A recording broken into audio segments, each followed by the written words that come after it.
Bonjour à tous et à tous, c'est Antoine alias Anubis pour une nouvelle vidéo d'après-match Fribourg RC Lens, 16e de finale d'Europa League, élimination des Lensois, 3-2. Beaucoup de choses à dire sur ce match. Euh, je l'ai revu, j'ai un peu plus le seum qu'en direct parce que fallait franchement, j'ai pas forcément mal dormi. J'étais triste de la défaite et de l'élimination, mais ça reste la d'Europe, on manquait d'expérience. La défaite était pas imméritée non plus, enfin voilà. Mais c'est pas pareil que si on avait perdu en demi-finale de Coupe de France. J'aurais sûrement été plus deg et bien moins bien dormi. Mais quand même, le fait d'avoir revu ce match m'a plongé dans un gros seum.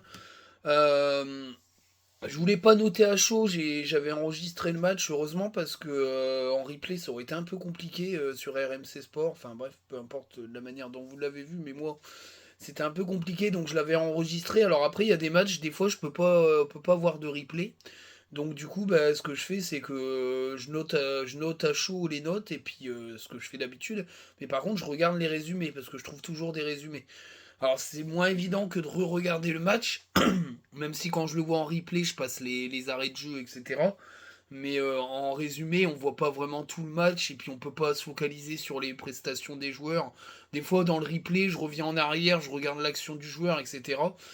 Bon, là, je l'ai fait, mais franchement, j'ai encore plus le seum que la veille. Donc, je suis un peu dégoûté. Maintenant, il y a pas mal de choses à dire sur ce match.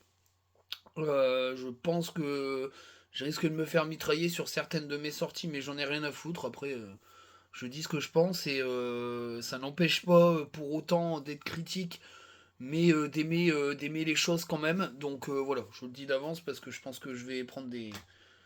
Il y en a deux trois qui aiment bien tacler parce que j'ai tendance à être sévère, donc bah, c'est pas grave, je serai sévère quand même parce qu'il y a des choses à dire sur ce match.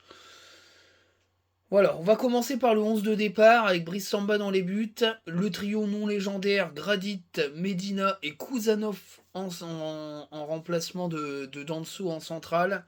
Un milieu de terrain, El Ainaoui Samed, à droite Frankowski, à gauche Chavez et un trio offensif qui pour moi le trio offensif titulaire du moment, voire même pour moi titulaire tout court, Sotoka, DPDC, donc Pereira da Costa, et Eli Wahi. Alors, ce que j'ai pensé de ce 11 de départ, c'est qu'il est on ne peut plus logique.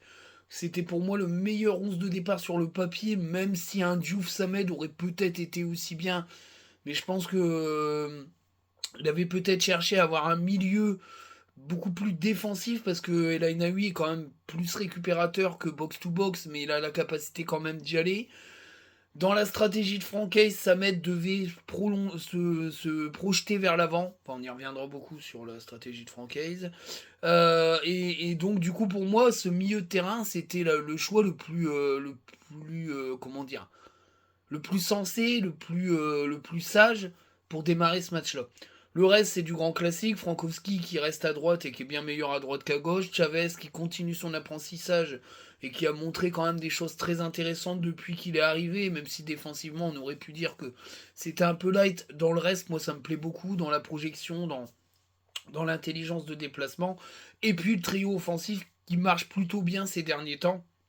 Sotoka, DPDC et Eli Wahi, que j'attendais de pied ferme. Alors pas dans un sens négatif, c'est que je l'attendais de pied ferme parce que j'étais persuadé que sur ce match-là, il allait être décisif et que pour moi, il monte en puissance dans la compréhension de ce que veut le coach, dans les déplacements, dans la réussite. Alors, pas toujours, mais en tout cas dans la réussite de ses passes et de ses projections. Moi, je trouve qu'il y a du mieux et sur ce match-là, je pensais sincèrement qu'il allait envoyer du lourd. Moi, j'y croyais dur comme fer.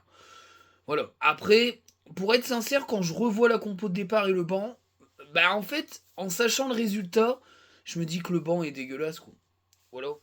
À part Chichouba qui est talentueux, le banc est dégueulasse. Voilà, je le dis sincèrement. Le banc est dégueu. On pourra me raconter ce qu'on veut. À part Diouf, le banc est dégueu.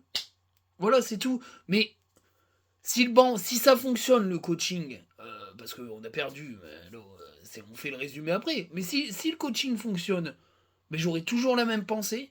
Parce que de toute façon, il n'a pas fonctionné et peu importe qui tu fais rentrer sur le terrain, il n'aurait pas fonctionné parce que le banc est dégueulasse. Il est d'un meilleur niveau que ce qu'on a connu, mais au final, pas tant que ça. Voilà. Et je pense que la leçon à tirer du mercato estival et d'une compétition européenne, c'est qu'il faut un meilleur banc que ça. C'est clair et net et précis. Voilà. Il faut un meilleur banc que ça, il faut investir plus pour avoir un meilleur banc. Voilà.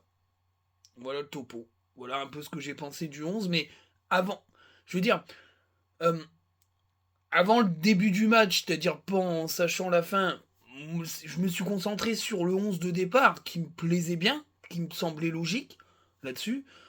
Mais quand tu sais le résultat et que tu regardes le match et que tu vois la composition du banc, bah au final, ton banc il est pourri. Voilà, il faut dire ce qui est. Il est pourri, bon. Ça c'est clair. On va commencer par les notes. Bah moi je le dis sincèrement. Moi j'ai mis la note. J'ai mis la note de 7 à Brissamba. Bah il fait un bon match. Hein. Il fait un bon match. Alors il en prend 3. Mais il peut pas grand chose aux 3 buts. Hein. En attendant, il a quand même été plus que décisif sur la période où on est méga dominé en deuxième mi-temps. Je pense qu'on en prend beaucoup plus si c'est pas Brissamba.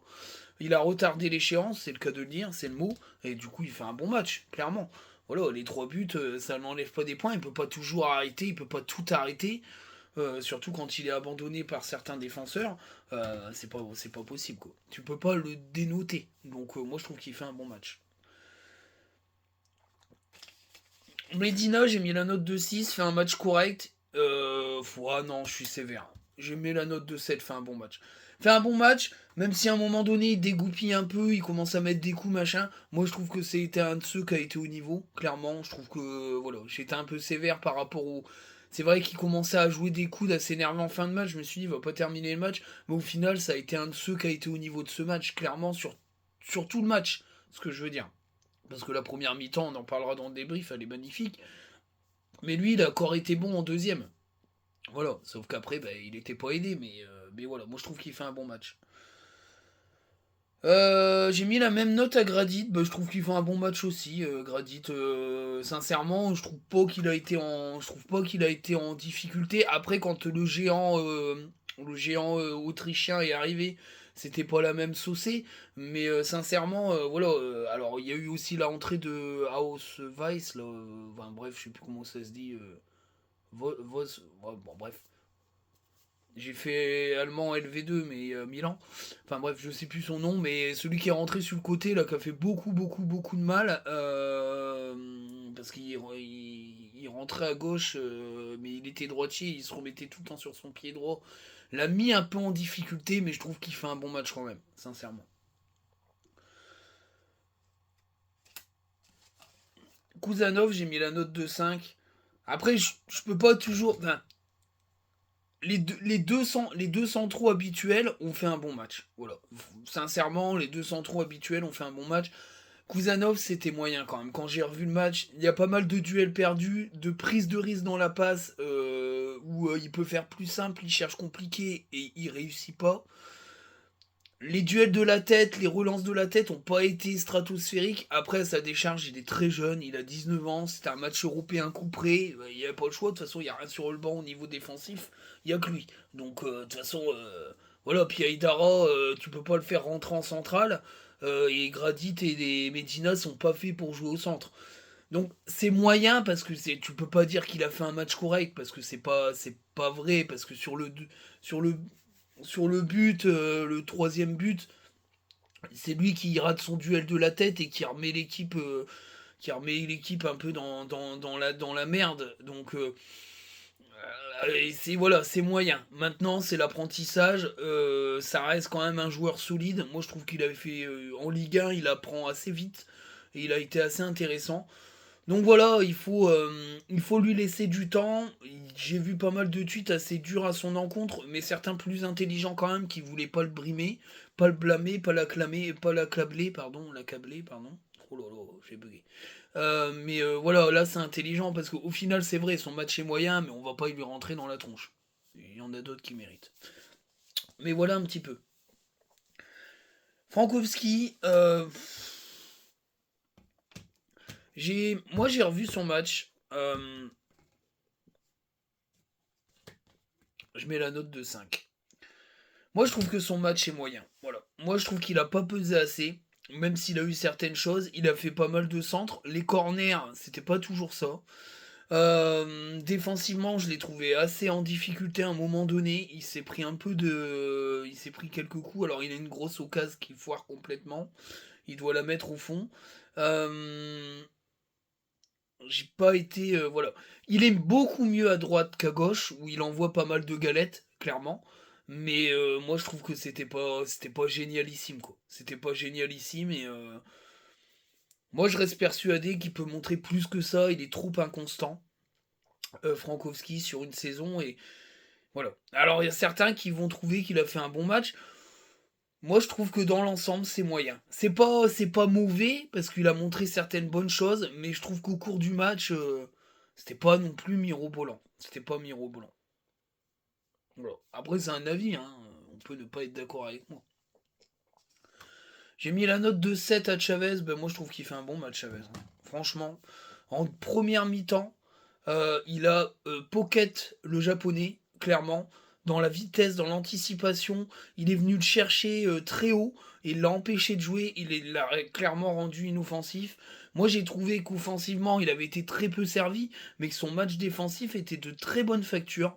C'est à noter parce que c'est beaucoup souligne un petit peu ce défaut défensif qu'il aurait.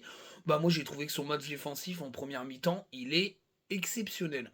D'ailleurs on part en couille parce qu'il sort et qu'Aïdara rentre, j'y reviendrai après. Mais en tout cas la prestation est bonne et extrêmement intéressante parce que je trouve que c'est un bon pendant de Machado, que les deux vont se compléter parce que je pense qu'Aïdara partira cet été, c'est obligé. Enfin, je vois pas pourquoi il resterait. Parce que là, ça fait trop de monde, quoi. Ou alors Aïdara rentre en décès dans la rota, mais il va jamais jouer, quoi.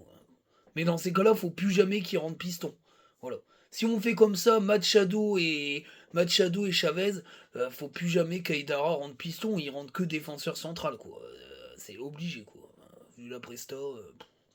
Bref, mais en tout cas, voilà. J'ai bien aimé la prestation de Chavez dans l'ensemble. Moi, je trouve qu'il fait un bon match. Malheureusement, il a été très peu servi. Ça a agacé pas mal sur les réseaux sociaux parce qu'il a eu très très peu de passes pour le mettre en. Pour le mettre en, comment dire, en orbite. Là, une des rares passes qu'il a eu, ben, il a réussi à prendre de vitesse son adversaire et à être dangereux. Malheureusement, ça s'est passé très peu de fois. Mais en tout cas, voilà. Et puis la joie sur le but d'Eli, la grosse accolade avec Eli, il a l'air d'avoir une bonne entente avec lui. Moi, je trouve que, sincèrement, voilà. Moi, je trouve qu'il s'intègre assez rapidement. Et je trouve que cette intégration éclair va lui permettre de très vite progresser. En tout cas, sur ce match-là, tactiquement, défensivement, il a été très très bon. Moi, je l'ai trouvé très très bon. Mais après, comme offensivement, il était très absent pour un piston, ça modère la note. Mais ça reste quand même une bonne prestation. Moi, je pense que le 7 est mérité. Au milieu de terrain, j'ai mis la note de 6 à El Ainaoui, match correct. Il n'a pas été étincelant non plus, mais je trouve qu'en tout cas, il a récupéré pas mal de ballons. Par contre, dans l'utilisation du ballon, il a peut-être été il a un peu pêché, mais bon, en même temps, quand il joue avec Juve, c'est pas lui qui se projette et qui donne les ballons. Mais ça reste quand même une prestation correcte. Il a plongé totalement en deuxième mi-temps où il s'est fait submerger. Enfin, il n'a pas été aidé non plus par son compère du milieu qui a plongé encore plus que lui. Mais voilà, ça reste quand même une prestation intéressante. C'est le seul qui a été régulier depuis qu'il est arrivé dans l'équipe, puisqu'il avait 5 matchs de suspension. Je trouve que c'est le plus régulier du milieu de terrain, pour moi.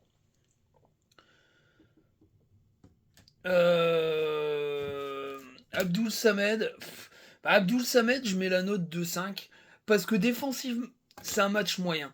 Défensivement, je trouve qu'il a été intéressant dans la récupération des ballons. Bah, alors, l'utilisation des ballons et la stratégie de le transformer en milieu de terrain box-to-box qui se projette, c'est zéro la tête à Toto. C'est n'importe quoi de lui donner ce rôle-là. Il y a des occasions, à un moment donné, il fait une chevauchée, il doit donner le ballon, il fait n'importe quoi, il est passe latérale sur le but, c'est de sa faute, il fait une passe cachée de dos n'importe comment alors qu'il a juste à contrôler, à donner sur le côté, c'est lui qui coûte le but, hein, parce qu'il doit jamais perdre le ballon là, parce qu'en plus c'est sur une superbe action où on récupère bien le ballon, il fait n'importe quoi parce qu'il est nul au niveau de la passe. Voilà, il est trop faible pour avoir ce niveau-là, et je suis désolé, sans sans Seko Fofana, il est orphelin de Seko Fofana. Aujourd'hui, il a plus des responsabilités, mais on voit l'étendue des manques qu'il a, quoi. C'est hallucinant, mais il fait un bon match défensif. Et d'ailleurs, c'est pour ça qu'il avait été aligné avec El Ainaoui, pour qu'il ait, lui, le registre défensif. Mais le registre de projection, j'ai pas compris le choix du coach. Pour moi, ça ne servait à rien. Il est incapable de faire des passes qui tiennent la route. Bah, la prestation est moyenne, surtout qu'en deuxième mi-temps, El Ainaoui a un peu baissé, mais alors lui, il a complètement disparu, il était plus là. Hein, donc voilà. Je mets pas une note trop faible, parce que je trouve que au final, il a quand même été intéressant dans l'équilibre et dans la défense, mais l'utilisation du ballon, c'est catastrophique. Hein. Ah, c'est. Enfin bref. Dans un milieu à 3, ouais, moi je veux bien. Tu le mets en point de base, tu mets deux milieux de terrain un peu plus haut, ok. Là, à la rigueur, je pense qu'il peut tenir les choses, parce que dans ces cas-là, c'est pas lui qui lance les ballons, c'est les deux qui sont devant lui. Mais là, dans un pivot comme ça, il est éclaté dans la gestion des passes, c'est impossible, quoi. Enfin bref. Florian Sotoka, bah, j'hésite un peu, parce que le problème de Florian Sotoka, c'est comment tu le juges. Dans son rôle spécifique de Florian Sotoka ou dans son positionnement sur le terrain. Parce que moi, je mets 5. Je mets un match moyen. Parce que c'est bien.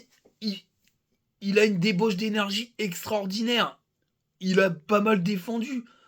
Mais offensivement, c'était très, très, trop léger. Trop léger. Sincèrement, trop léger.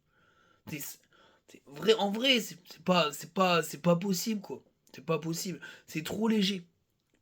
Alors, ça, c'est ce rôle-là hybride d'attaquant latéral pré-défensif, c'est bien, c'est du franchise, mais clairement, ça t'enlève un offensif de l'équipe et il n'a pas été du tout à son aise offensivement.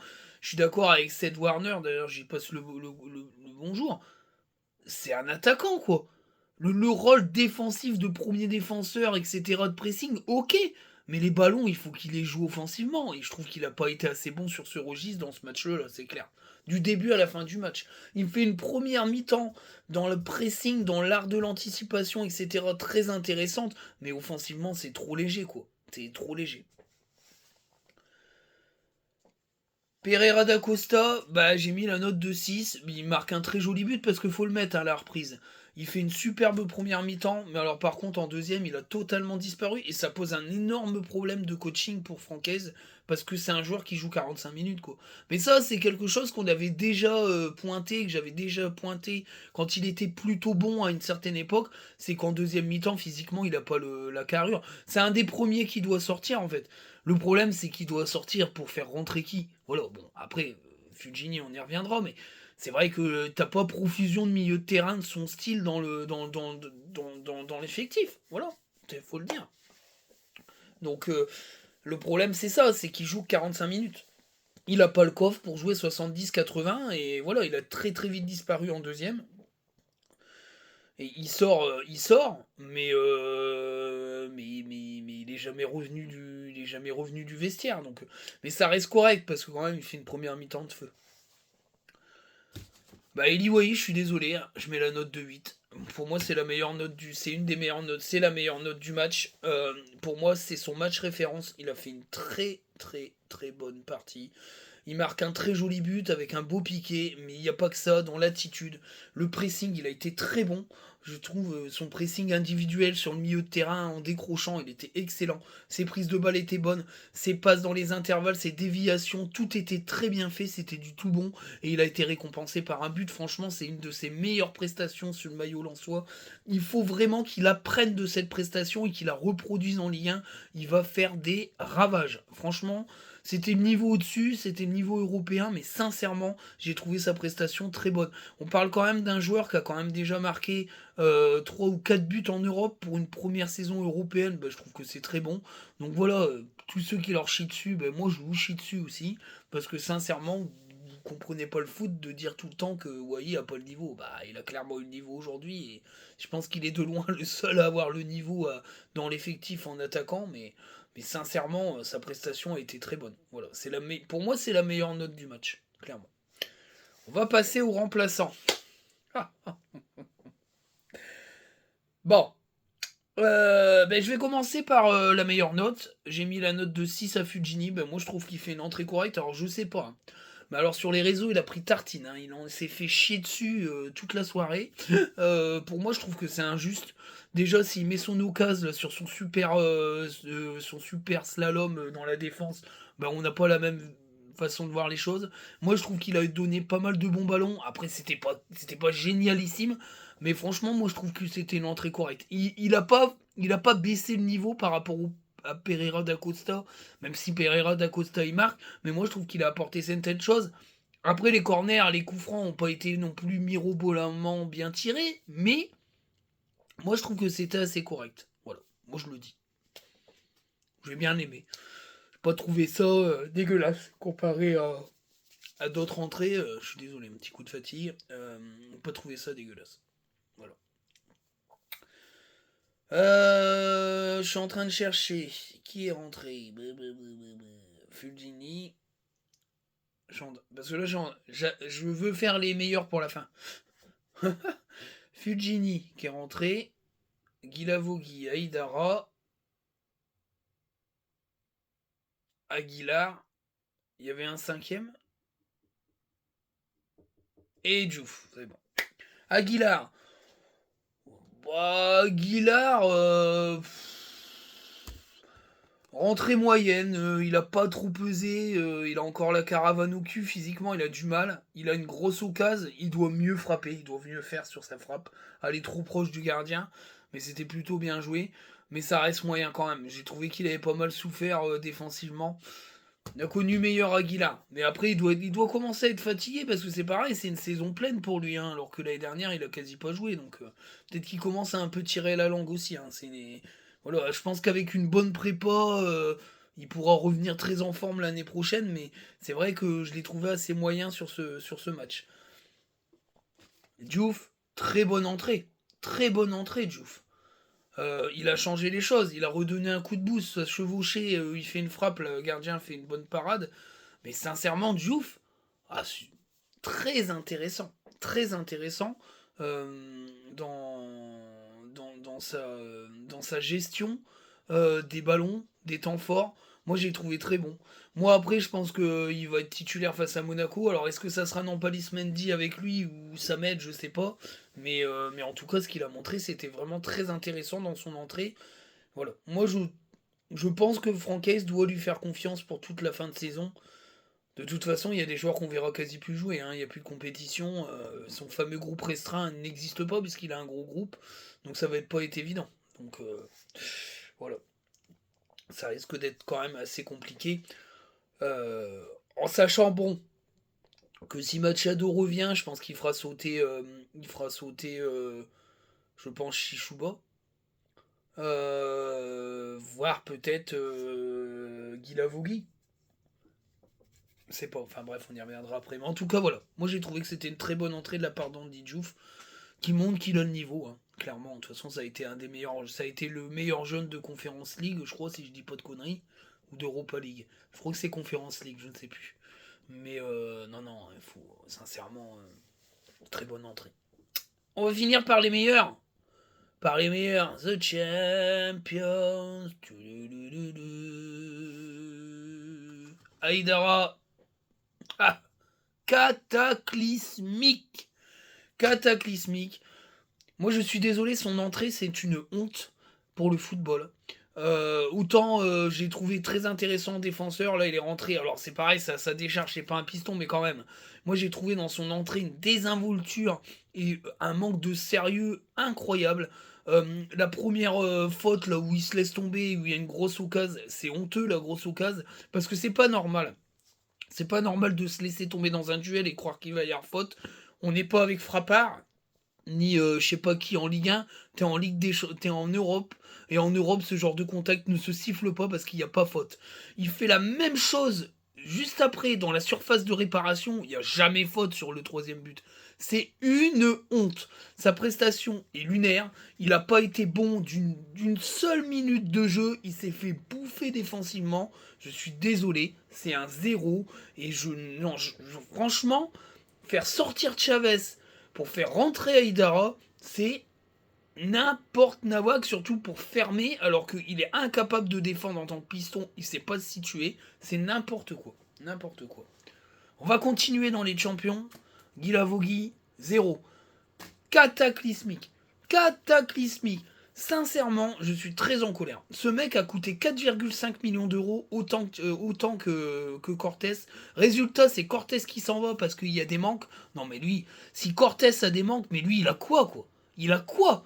Mais quel intérêt? Pourquoi? Parce qu'il parle français. Moi sincèrement, je vais après juger Francaise. Moi, je pense que aller sur du tout francophone, c'est quand même très osé quand tu vois le niveau de ce joueur. Il est d'un niveau affligeant, milieu de tableau de Ligue 2, pas plus. Son entrée catastrophique. Il sait pas toucher un ballon. Il est nul de la tête. Il a une finition de poussin. Et il n'y a pas que ça. Son attitude sur le terrain, où il va pas faire le pressing, où il va pas à la rencontre des joueurs, où il défend pas, où il fait des fautes d'abruti qui créent des coups francs dangereux. Je suis désolé, c'est cataclysmique. Wai, il a pris des tartés et des torrents de merde parce qu'il n'allait pas presser tous les 5 minutes. Lui, il fait une entrée, il a fait 0 euros. C'est nul, nul, nul, nul. Je suis désolé. C'est une catastrophe ambulante, ce joueur. Faut qu'il soit dégagé et prêté dès la saison prochaine. C'est un objectif, c'est d'être dans le top 8 et jouer l'Europe. Tu peux pas être dans le top 8 et jouer l'Europe avec un remplaçant du niveau de Guilavogui qui est nul à Yesh. On dit, nul à Yesh. Wesley Saïd, bah, très mauvaise entrée, hein, je suis désolé, c'est catastrophique. Enfin, c'est pas cataclysmique, j'ai pas de 1, je l'ai pas pris. Mais très mauvaise entrée à la limite du catastrophique. Ça commence à me casser un peu les bonbons, la hype Saïd. Moi je suis désolé, mais il joue un bon match sur 4 ou 5, 6, 7. Non, non, non, non, non. L'entrée, c'est indigne. Indigne d'un joueur de foot. Je suis désolé. Les trois là, ils m'ont dégoûté. Bah, franchement, j'ai revu le match. J'étais déjà chaud à l'aller, mais alors au retour, pour voir le match, non, non. Je suis désolé. Je suis désolé. Franck, j'ai mis la note de 3. Hein. Bah, un mauvais match. Hein. Je suis désolé. La défaite, elle est pour lui. Elle est pour lui. Le 11 de départ est super bien géré. À 2-0, tu vas chercher une espèce de défense trop tôt dans la deuxième période. Tu te fais bouffer au milieu de terrain. Tu fais rentrer Guilavogui alors qu'il est incapable de garder un ballon. Tu fais rentrer Aïdara alors qu'il est incapable de jouer piston. Non, non, non, non, non. Ton coaching est éclaté, frère. Éclaté. Éclaté. Éclaté. Il aurait même fallu laisser Sotoka devant en pointe et puis faire rentrer un Chichouba capable de dribbler, de créer des fautes, que de mettre un gars comme Guilavogui. Moi, je suis désolé. Son coaching n'est pas bon. La défaite, elle est à 90% pour lui parce que je pense que le discours n'a pas été bon.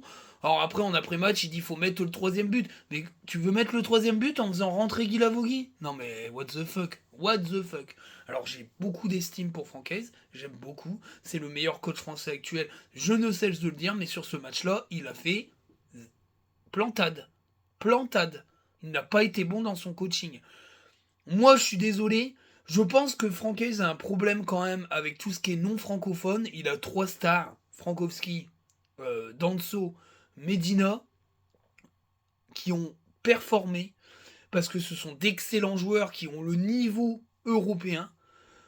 Mais tous les autres joueurs qui sont arrivés et qui n'ont pas eu la chance d'avoir tout de suite le niveau, ils ont tous foiré, ils ont tous disparu.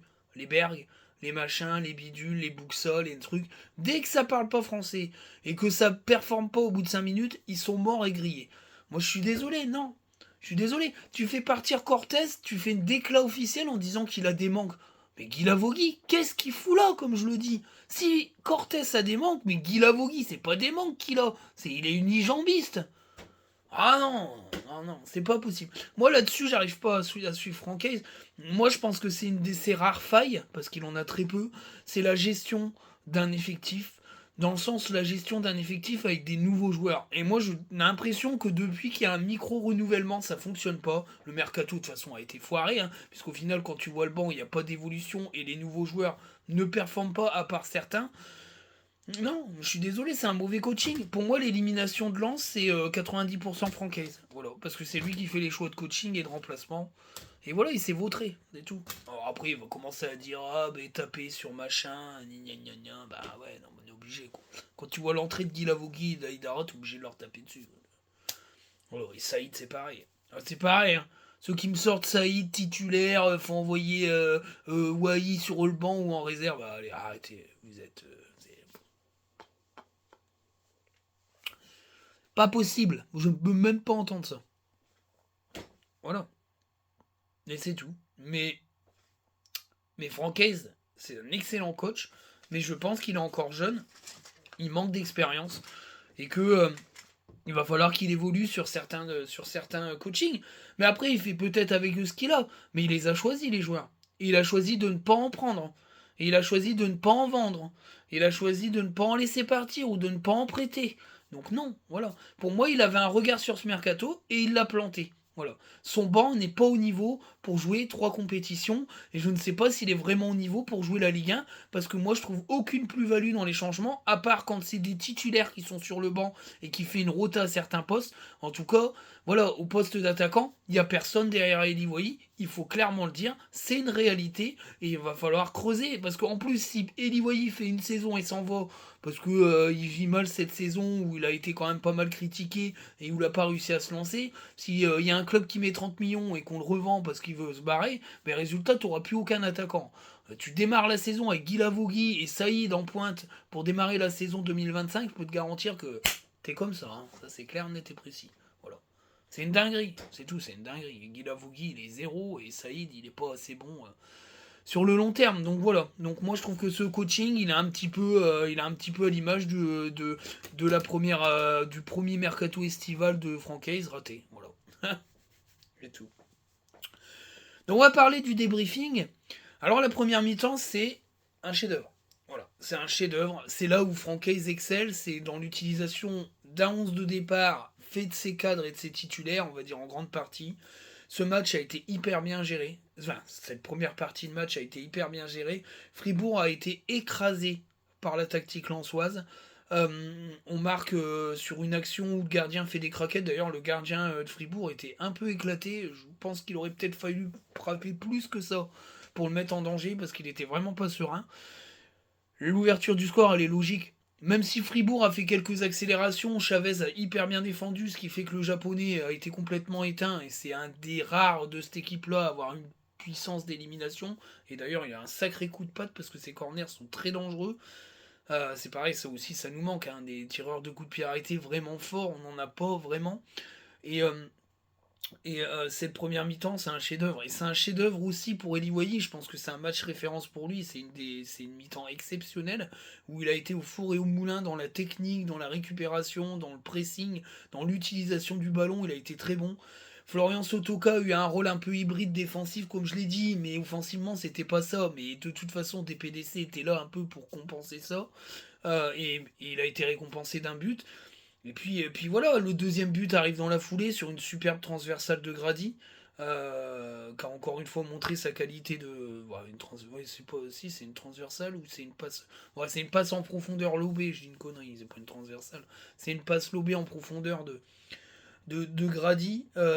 Et voilà, sincèrement, j'ai trouvé que il avait la main mise sur cette première mi-temps, Francaise, et tu rentres au vestiaire avec 2-0.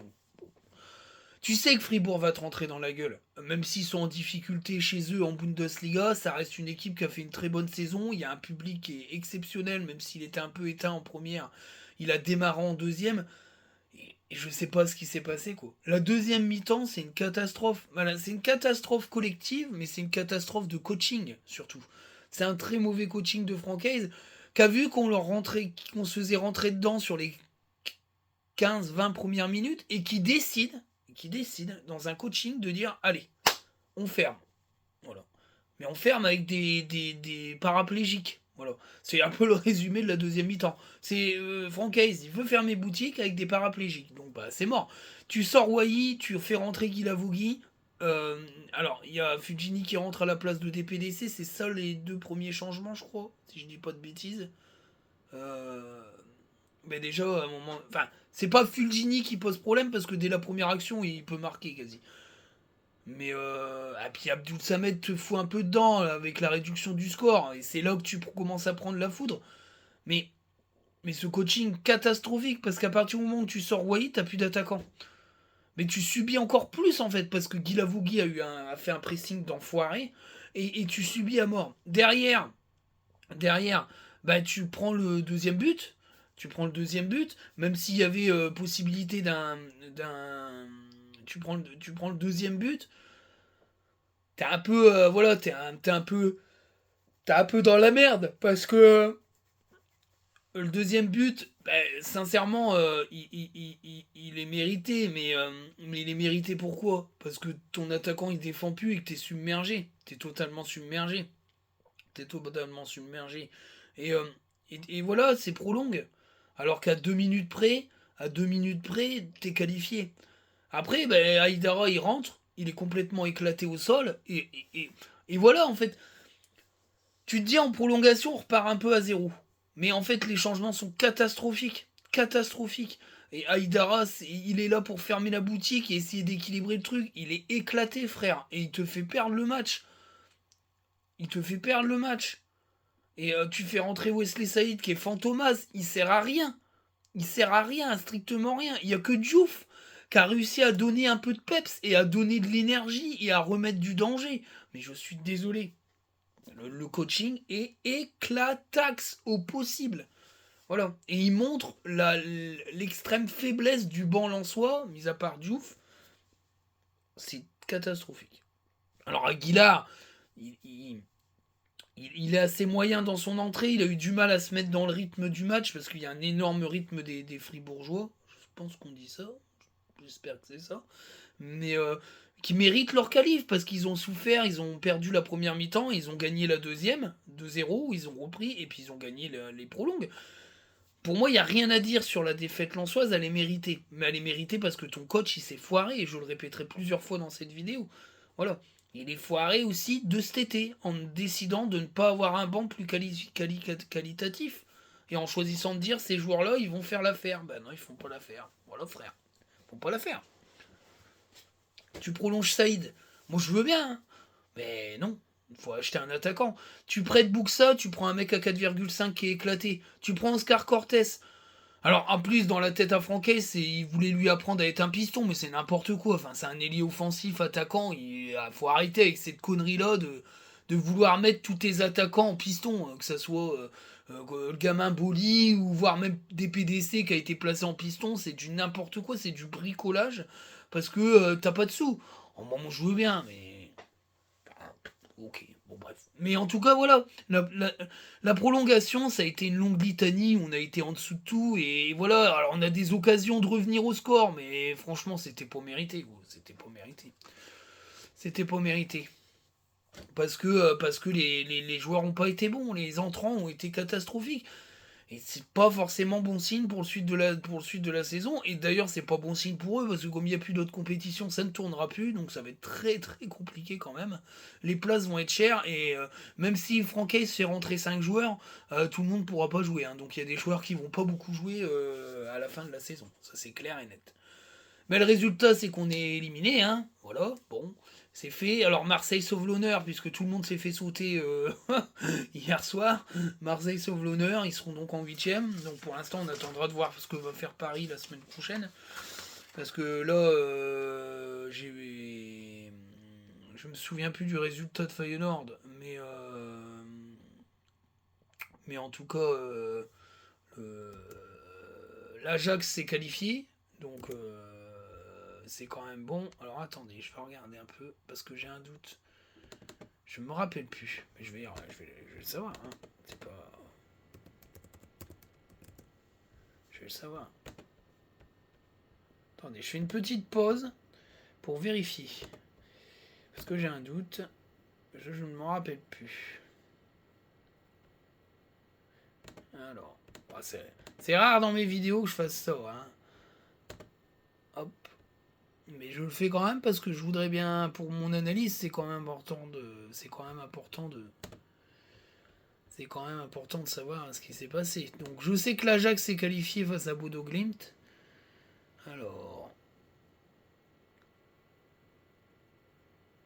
Eh ben là, ben voilà, ben je ne m'en rappelais plus, mais oui, c'est Rome qui a gagné au tir au but. Voilà. Je savais que c'était allé au tir au but. Voilà. Je suis désolé, mais c'était la petite pause. Parce que là, je parle de ça par rapport au COEF ou UEFA, donc c'est une petite interligne. Mais Marseille sauve l'honneur. Il y a l'Ajax qui est qualifié, donc bon, Lille, et sera au tirage au sort directement. Alors c'est pour ça que les résultats de groupe sont hyper importants, parce qu'ils ont foiré leur match Rennes-Marseille.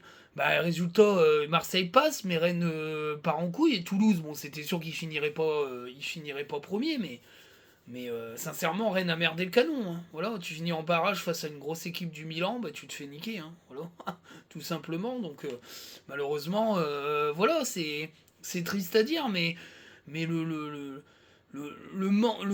la domination de ces clubs-là en groupe, et tu te casses la gueule à la fin, ou tu fais pas attention à la fin, ou tu fais du turnover, bah, elle a un impact énorme sur le reste de la compète.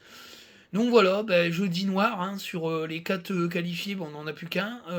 Voilà, en espérant que Paris réussisse. Bon, je parle pour le football français, hein, je suis pas parisien plus que ça, mais le football français, s'il est en bonne santé, Lens sera en bonne santé. Il y en a beaucoup qui l'oublient. Mais pour les coefficients, le nombre de places en Coupe d'Europe, ça change tout d'un championnat, hein, quand même. Et voilà. Marseille ira, on verra bien ce que fera Lille au tirage au sort, en espérant qu'il tombe pas sur un énorme, mais qu'il tombe sur une équipe faisable. Et puis Paris, s'ils arrivent à gérer là-bas face à la Real, on aura Paris en quart de finale, Marseille en huitième. Le Feyenoord est éliminé, il reste plus que l'Ajax, si je dis pas de conneries. En Ligue des Champions, c'est le PSV Eindhoven qui doit jouer face à Arsenal. Faut prier pour que les Anglais gagnent chez eux et éliminent le PSV, ce qui voudra dire qu'il y aura plus qu'un club des Pays-Bas en Europe, ça sera bien sûr l'Ajax. Et nous, on en aura trois deux en huitième et un en quart. Donc, logiquement, je pense que ça permettra sûrement à moins que l'Ajax gagne l'Europa, la Conference League. Mais bon, là, c'est scénario catastrophe. Mais en tout cas, voilà, on a encore deux clubs qui seront présents en Coupe d'Europe mineure, et puis le PSG qui jouera sa qualif à la Real Sociedad. Voilà, c'est le gros aparté, mais nous, bah, on est sorti. Après, on a fait honneur au foot français. Il faut pas non. Enfin, je suis en colère du match parce que je juge le match, mais on a fait un beau parcours en Ligue des Champions. On saute dès les 16e de finale, mais bon, voilà, c'est l'apprentissage aussi. Ça fait longtemps qu'on n'a pas joué l'Europe. Maintenant, voilà, c'est beau. On a pas mal rêvé. La projection, ben, c'est le championnat. C'est 4 ou 5 journées de titan où on rencontre les 2, 3, 4, 5e. On reçoit Monaco, on va à Lyon, on reçoit Brest, on reçoit Nice et on va à Lyon, hein. Ou on va à Lille. Enfin, je vous ai plus non. Enfin, c'est 5 matchs qui sont capitaux parce que si tu t'écroules sur ces 5 matchs-là, tu ne seras pas européen, tu seras 7e ou 8e. Voilà, clairement.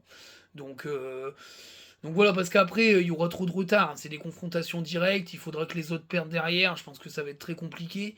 Donc voilà, je pense que c'est les 5 matchs capitaux pour croire en l'Europe. Maintenant, ça va être dur dans les têtes, parce que l'élimination est quand même, doit faire quand même mal aux couilles quand tu mènes 2-0. Ça montre aussi les grosses faiblesses du banc. Alors la projection, c'est que je pense que Diouf sera titulaire face à Monaco. Je ne sais pas qui est suspendu face à Monaco. Je sais pas s'il y a des suspendus. On sait rien. Mais ce que je veux dire, c'est que voilà, je pense que Chavez sera titulaire. S'il met Aïdara, je comprends rien. Je pète un câble. Je pense que Chavez sera titulaire, ou alors il mettra Frankowski à gauche et Aguilar à droite pour peut-être faire souffler Chavez, qui a beaucoup donné dans ce match-là. Florence Otoka, j'ai du mal à croire qu'il soit titulaire, parce que vu il pouvait même plus courir, il restait planté sur ses deux jambes. Je pense que ça va être compliqué de récupérer. Il va vouloir mettre une équipe fraîche, même si c'est un énorme Monaco en face. Et Liwayi, il est sorti quand même assez tôt, mais il a fait le boulot, donc je pense qu'il sera titu. Donc voilà, ça sera encore une équipe hybride, parce qu'il faut faire tourner. Mais après, une fois que Monaco est passé, il y aura une semaine entre chaque match, donc ça sera réglé. Ça sera réglé. Donc voilà un peu le topo. Moi, je suis assez déçu du coaching. Je suis assez déçu du résultat parce que je voulais qu'on poursuive l'aventure européenne, c'est tellement beau. Mais je me dis que voilà, il y a encore le championnat, que rien n'est perdu pour aller chercher des grosses places, même la Ligue des Champions, hein, on n'est pas si loin que ça. Mais il faudra battre Monaco et ça va pas être un cadeau. Et voilà, moi je pense que malheureusement notre banc est pas au niveau pour ce genre d'équipe. Voilà. Alors l'embellie lensoise a été aussi liée au fait que ce milieu de terrain et la Enaoui Diouf a été bien plus intéressant, mais aussi par le fait qu'on a joué des équipes beaucoup plus abordables. Je J'espère que je vais pas me tromper, mais malheureusement j'ai peur que cet enchaînement de 5 matchs de très haut niveau, on ait une forme de désillusion. Je pense que malheureusement l'effectif est pas assez gros pour battre ces équipes-là, ou enfin en tout cas sur la longueur. Maintenant, j'espère que les titulaires vont faire le taf et puis que derrière on n'aura pas trop à utiliser les gars de banc parce que vu la presta. Enfin voilà, même si Fribourg mérite sa victoire, c'était pas non plus une équipe gigantesque. Je pense que Monaco est plus fort que Fribourg. Moi je le dis sincèrement. Monaco, Nice, Lille, c'est plus fort que Fribourg. Donc on va affronter d'énormes équipes avec des moyens limités sur le banc. Donc voilà. Mais en tout cas, merci le RC Lens pour ce parcours européen. Beaucoup d'émotions, d'avoir revécu des matchs de Ligue des Champions. Secrètement, j'ose croire en une troisième place, parce que tout est possible dans ce championnat. Surtout si on fait un bon enchaînement sur ces 5 matchs, on peut rêver à la Ligue des Champions, y retourner. En tout cas, même une coupe européenne, peu importe laquelle, j'y vais avec grand plaisir. Donc voilà, mais c'est vrai que ce match a montré quand même les limites de cet effectif. Alors on pourra revenir sur le mercato, mais je pense que ce mercato estival est une énorme leçon pour le club. Et je pense que Hébert aujourd'hui va avoir pas mal de boulot pour reconstruire un effectif. Il y aura des départs. Selon le classement, je pense que la Ligue des Champions permettrait d'en garder quelques-uns, mais je pense il y aura une fin de cycle, mais je pense qu'il faut la faire aussi sur le banc, la fin de cycle. Voilà. Sur ce, ciao les amis, à très bientôt, et prenez soin de vous et vive Lens.